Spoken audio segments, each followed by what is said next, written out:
Sarah Knafo, la nouvelle coqueluche de l'extrême droite, en guerre contre les dépenses publiques. Il y a dès maintenant des mesures faciles à prendre pour faire des économies et que les Français arrêtent de payer tout de suite. Depuis quelques mois, Sarah Knafo est partout dans les médias, éclipsant presque Éric Zemmour, le président de son parti Reconquête, qui est aussi son compagnon. Sur les plateaux de médias d'extrême droite, mais aussi sur BFM ou France Info, elle déroule son programme politique. En plus de ses positions xénophobes et islamophobes, un sujet l'intéresse particulièrement, les dépenses publiques. Comme tous ses copains de droite, elle assure que pour sauver la France, il suffirait de privatiser l'audiovisuel public, de supprimer l'aide médicale d'État qui permet aux exilés de se soigner gratuitement, ou encore d'arrêter de soutenir les énergies renouvelables. Des suppressions symboliques qui au final ne représentent pas grand chose dans le budget de l'État, voire qui pourraient même coûter plus cher. Bref, jusque-là, rien de nouveau. Mais il y a quelques mois, Sarah Knafo a trouvé un nouvel ennemi, l'aide publique au développement, ou APD. Créée en 1969, c'est une aide fournie par la France dans le but de promouvoir le développement économique et les conditions de vie dans les pays en développement. Sur son site, l'Agence française du développement explique que l'APD représentait 14,3 milliards de dollars en 2024, soit à peine 0,48%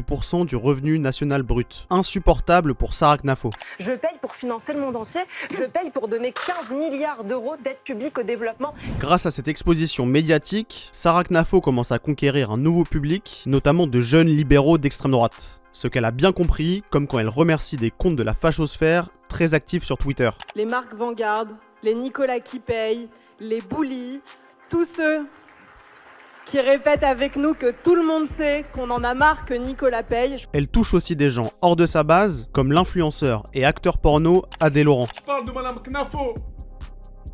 Vous êtes brillante. Voilà. Un homme qui est visé par une plainte pour viol, selon Le Parisien. Bref, un profil à surveiller pour les prochaines élections, surtout que c'est une ardente partisane de l'union des droites.